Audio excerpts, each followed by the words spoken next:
Hello friends, GK गुरु जी अड्डा के YouTube platform पे मैं शैलेश आप सभी का हार्दिक स्वागत करता हूं। प्यारे साथियों, भारतीय राज्य व्यवस्था इंडियन पॉलिटी, इसमें पहला टॉपिक है भारत का संवैधानिक विकास, कॉन्स्टिट्यूशनल डेवलपमेंट ऑफ इंडिया। इसकी चर्चा हम आपसे करने चल रहे हैं और आइए सबसे पहले वीडियो और सबसे पहले टॉपिक की चर्चा हम आपके सामने करते हैं। आइए बिना विलंब किए टॉपिक की शुरुआत करें। वन लाइनर फॉर्म में है, बहुत इंपॉर्टेंट है। आइए, रेगुलेटिंग एक्ट 1773 द्वारा सर्वोच्च न्यायालय की स्थापना कहाँ की गई थी? कलकत्ता में। और कब? 1774 में। भारतीयों को भारत के प्रशासन में भाग लेने का अधिकार किस अधिनियम के द्वारा प्राप्त हुआ था? चार्टर एक्ट 1833 के द्वारा इनको मिला था। ध्यान रखिएगा, ये सभी इंपॉर्टेंट क्वेश्चन है। भारतीय विधान परिषद को बजट पर बहस करने की शक्ति किस अधिनियम के द्वारा प्राप्त हुई? तो जो भारत परिषद अधिनियम है 1892 है, इसी के द्वारा मिलती है। आइए आगे की कुछ और महत्वपूर्ण चीज़ों को जानते हैं।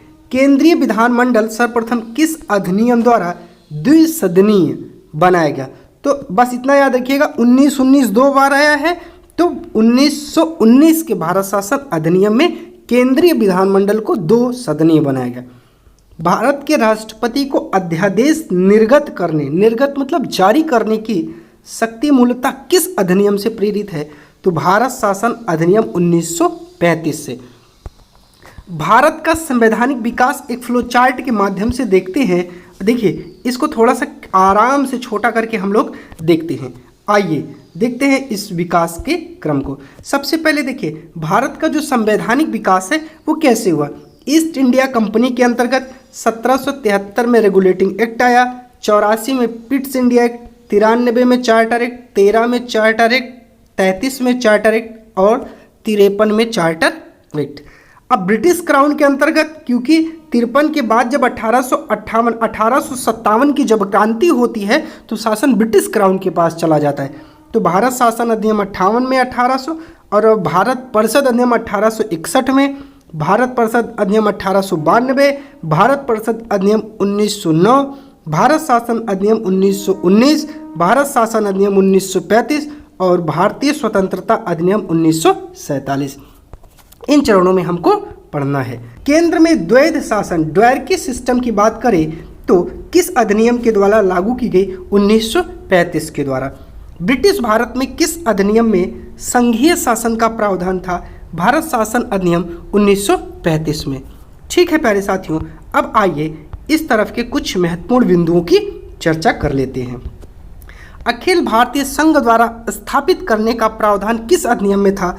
तो भारत शासन अधिनियम 1935 में था। भारत के संविधान में केंद्र और राज्यों के मध्य किया गया शक्तियों का विभाजन भारत सरकार अधिनियम 1935 पर ही आधारित है। अर्थात जो आप केंद्र और राज्य के मध्य में शक्तियों का डिवीज़न देखते हैं वो इसी पर आधारित है। एक निर्वाचित संविधान सभा द्वारा भारत के संविधान का निर्माण करने का प्रस्ताव जो है किसके द्वारा दिया गया? वो क्रिप्स मिशन के द्वारा दिया गया था। भारतीय संविधान सभा का गठन किसके अंतर्गत किया गया था? तो कैबिनेट मिशन जो 1946 में आया था उसी के अंतर्गत संविधान सभा का गठन किया गया था। चलिए आगे देखते हैं। कैबिनेट मिशन के द्वारा प्रस्तुत योजना के अनुसार संविधान सभा में प्रांतों से प्रतिनिधियों का निर्वाचन किस अनुपात में था? तो 10 लाख की जनसंख्या पर एक सदस्य का निर्वाचन था। भारतीय संविधान का निर्माण करने वाली संविधान सभा के सदस्यों का चुनाव किसके द्वारा किया गया था? तो जो विभिन्न प्रांत थे उसकी विधानसभाओं के द्वारा ये किया गया था। ये सभी क्वेश्चन आपके लिए इंपॉर्टेंट है प्यारे साथियों। अंतरिम सरकार जो 1946 में बनी थी उससे संबंधित कुछ महत्वपूर्ण चीजें हैं, आइए देखते हैं। अंतरिम सरकार 1946 में बनी थी। सदस्य और विभाग क्या मिला था? जवाहरलाल नेहरू को राष्ट्रमंडल संबंध विदेशी मामले मिले थे। वल्लभ भाई पटेल को गृह सूचना एवं प्रसारण विभाग मिला था। डॉक्टर राजेंद्र प्रसाद को खाद्य एवं कृषि मिला था। जान मथाई को उद्योग और नागरिक आपूर्ति विभाग मिला था। जगजीवन राम को श्रम मिला था।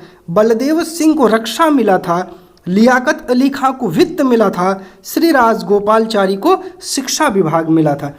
अब मैं आपको बताता हूं अंतरिम सरकार 1946 को याद करने की ट्रिक।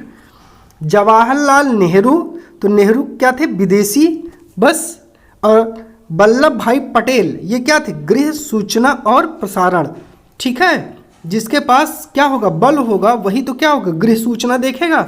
राजेंद्र प्रसाद, तो डॉक्टर राजेंद्र प्रसाद ये किसी थे, जन्म था उद्योग और नागरिक आपूर्ति विभाग। राम क्या थे, श्रम किए थे, तो जीवन राम श्रम हो जाएगा।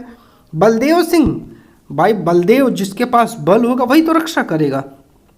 लियाकत अली खां वित्त लिखे, और सी राजगोपालचारी शिक्षा से संबंधित थे।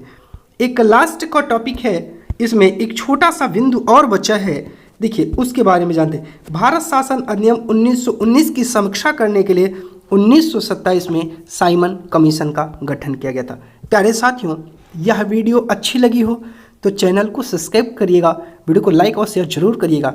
इस प्रकार की वीडियो डेली आपके लिए लाता रहूँगा। बहुत बहुत धन्यवाद आप सभी का।